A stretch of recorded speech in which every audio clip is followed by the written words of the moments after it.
Et on est de retour en live, en direct pour un nouveau jeu. Alors déjà, qui es-tu? Alors je suis Grégoire Paul, Ouais. donc j'ai 40 ans, je suis ingénieur parisien et je me suis lancé dans la création de jeux il y a 2-3 ans. Ouais. Voilà, et ça c'est ma première création donc, qui s'appelle La Brigade du Temps. Ok. Voilà. Comment ça t'est venu cette envie de créer des jeux?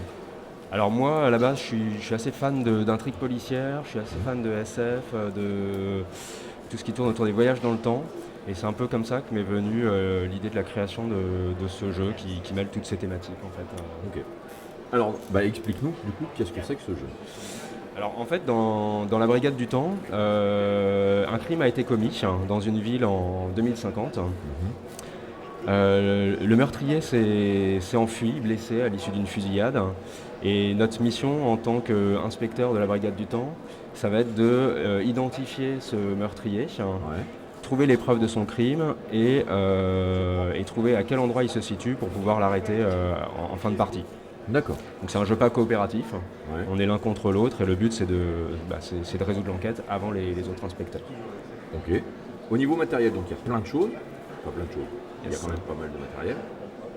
Est-ce que tu peux nous expliquer un peu tout ça?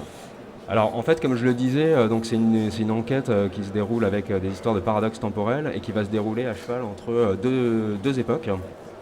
Donc en fait le plateau de jeu est composé de deux plateaux de jeu modulaires Ok. qui représentent la même ville à deux époques différentes. Ouais. Donc ici en teinte jaune, on voit la ville en 2050 Ouais. dans laquelle le crime a été commis. Et ici c'est la même ville en 1950. D'accord. En termes de matériel de jeu, on a des indices qui sont représentés par des jetons de différentes couleurs, donc rouge, vert, bleu et blanc. Ouais. En fait, ces indices, ils ont aperçu des parties de l'identité du meurtrier. Donc, d'un côté de l'indice, il y a la silhouette, et de l'autre, il y a la partie du portrait robot aperçue par l'indice. Ouais. Et donc, le job des joueurs, ça va être d'interroger ces différents indices pour reconstituer le portrait robot complet D'accord. du meurtrier. Alors, est-ce que c'est un jeu one shot déjà? Est-ce que c'est un jeu qu'on ne peut faire qu'une fois parce qu'une fois qu'on l'a fait, on l'a fait? Alors absolument pas, puisque en fait on va tirer au hasard. Donc ici j'ai prépositionné certains indices Ouais. avec certaines identités. En fait tous les jetons sont présents en plusieurs exemplaires. D'accord. Et en début de partie on va tirer au hasard un jeton bleu, un jeton vert, un jeton rouge. Ok. Ce qui va composer à chaque fois une identité unique et une localisation unique pour le meurtrier à la fin. D'accord. Donc concrètement, comment va se passer l'enquête des joueurs? Chaque joueur dispose d'un carnet d'enquête, Ouais. ce qu'on appelle le révélateur. Voilà, donc au début de la partie, en fait, tous les points d'interrogation sont alignés vers le bas, vers la flèche noire, puisqu'en fait, les joueurs n'ont absolument aucune idée de l'identité du meurtrier. À mesure qu'ils vont interroger les différents indices en se déplaçant sur les cases qui vont bien, ils vont consulter la partie du portrait robot du meurtrier Ouais. et mettre à jour le cadran correspondant du révélateur. Donc, D'accord. voilà. Il faut imaginer par exemple qu'en fin de partie, après avoir interrogé tous les indices, on va se retrouver On peut dans avoir une un visage. configuration où on a reconstitué l'identité complète Mhm.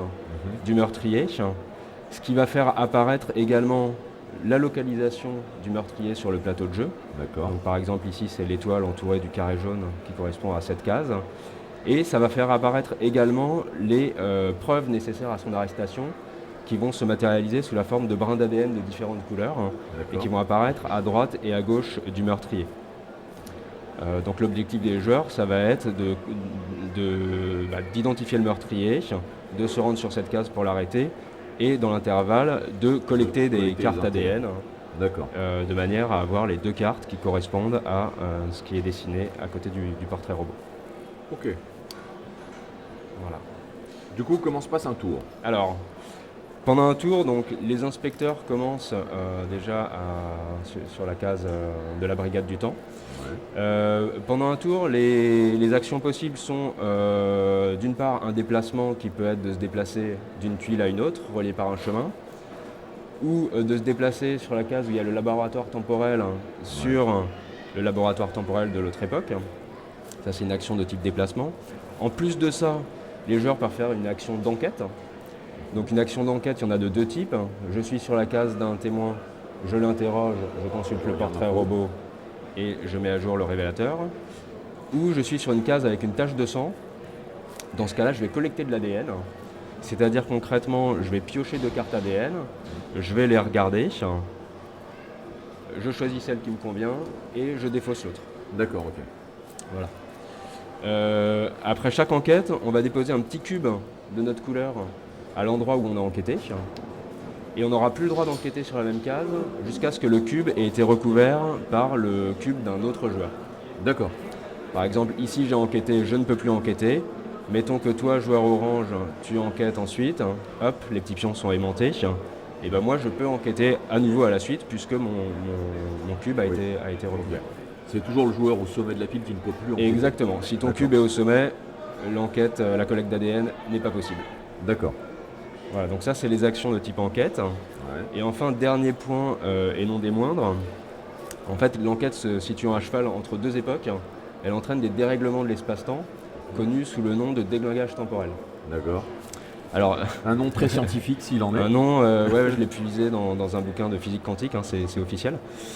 Et donc concrètement, comment ça se passe? Il y aura en permanence, en début de tour de chaque joueur, 2 cartes déglingage temporel situées entre les plateaux de jeu. Et à chaque tour, les joueurs pourront jouer les pouvoirs des cartes qui sont du côté du plateau sur lequel ils sont positionnés. Ok. Donc il y a 7 pouvoirs de déglingage temporel différents. Par exemple, là, en ce début de partie, on a les pouvoirs paradoxe et visionnaire qui sont jouables pour les joueurs qui sont de ce côté-là du plateau de jeu, et les pouvoirs saut quantique et décohérence qui sont jouables si on était de ce côté-là du plateau de jeu. Une carte.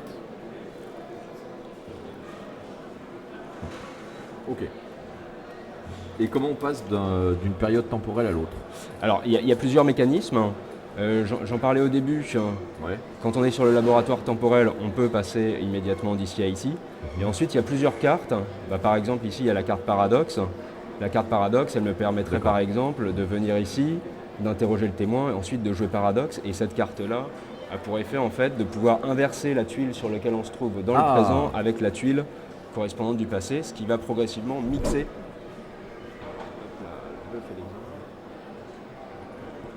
Ah oui, on crée des vrais paradoxes. Ah ouais. Voilà, on va progressivement mixer en fait les périodes du passé et du présent, ce qui a fait également là d'éloigner l'indice par exemple de l'autre joueur. Donc on peut comme ça casser les stratégies des autres en utilisant judicieusement les différentes cartes. D'accord, ok. Très bien. Est-ce qu'on a tout vu au niveau des règles? Je pense qu'on est bon.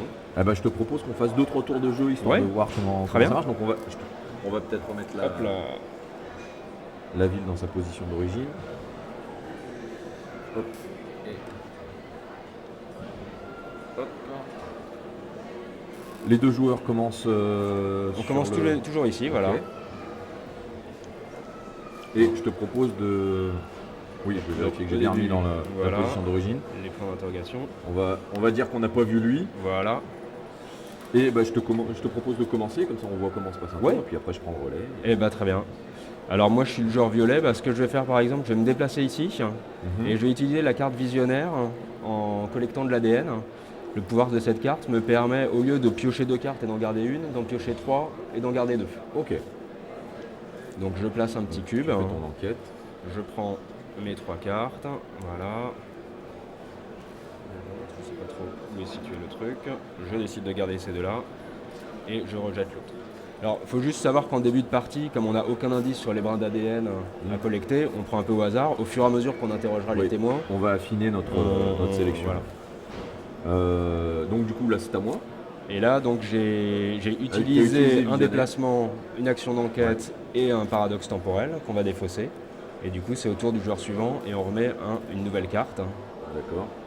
Donc qui est flèche du temps qui permet d'avoir 2 actions au lieu d'une. 2 actions de déplacement au lieu d'une. Alors ces actions, je peux les fragmenter? Alors tu peux très bien avancer d'une case, enquêter, puis avancer d'une deuxième case. Il n'y a aucun ordre à la fois dans les utilisations des déglingages et de toutes les actions. Mais je ne peux pas utiliser les 2 paradoxes temporels? Non, un seul déglingage temporel par tour. Et bah du coup, je vais venir là, je vais enquêter là-dessus. Ok. Alors histoire de ne pas me tromper, je vais le faire tout de suite. Très bien.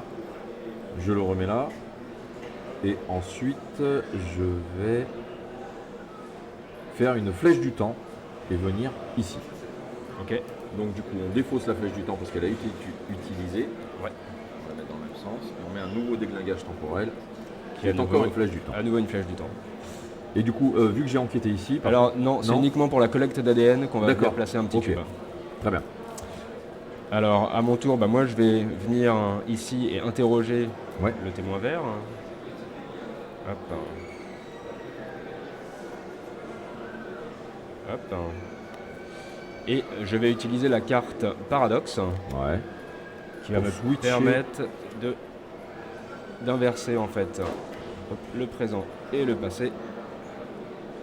Hop. Ce qui a pour objectif de me rapprocher des deux indices qui sont ici et ici. Et du coup, on remplace le déglingage. Voilà. Hop. Et donc, nouveau tour. Et ben du coup... Donc visionnaire, c'est la carte que j'ai utilisée tout à l'heure pour prendre plus de cartes lors d'une collecte d'ADN. Je vais faire une enquête en utilisant le pouvoir visionnaire du coup. Tout à fait. Attends, je vais vérifier un truc. Ok.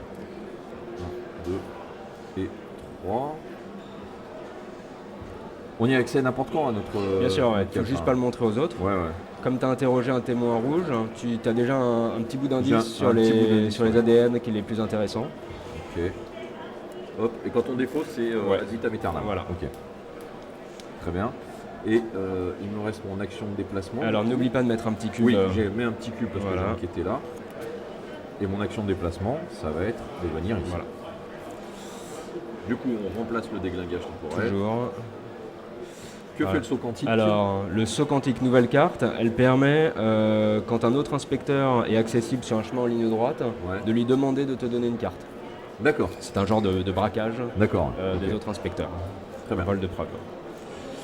Alors, moi, comme j'ai basculé de ce côté-là du jeu, en fait, je n'ai plus accès qu'aux cartes grises maintenant. Très bien. Donc là, il se trouve qu'il y a 2 pouvoirs visionnaires qui sont accessibles. Il faut savoir que chaque pouvoir est disponible en deux exemplaires dans chaque époque. D'accord. Donc moi, je vais me rapprocher de l'indice bleu en allant par ici et en collectant de l'ADN en utilisant visionnaire. Hop. Et je vais également donc prendre 3 cartes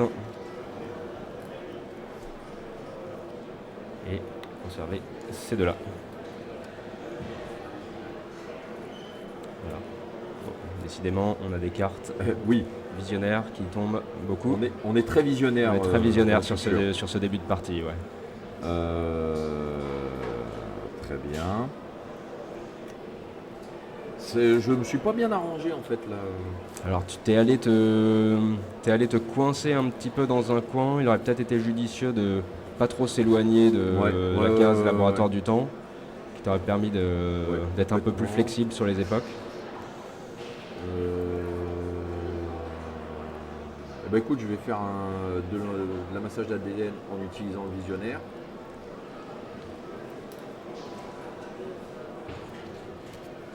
Ok.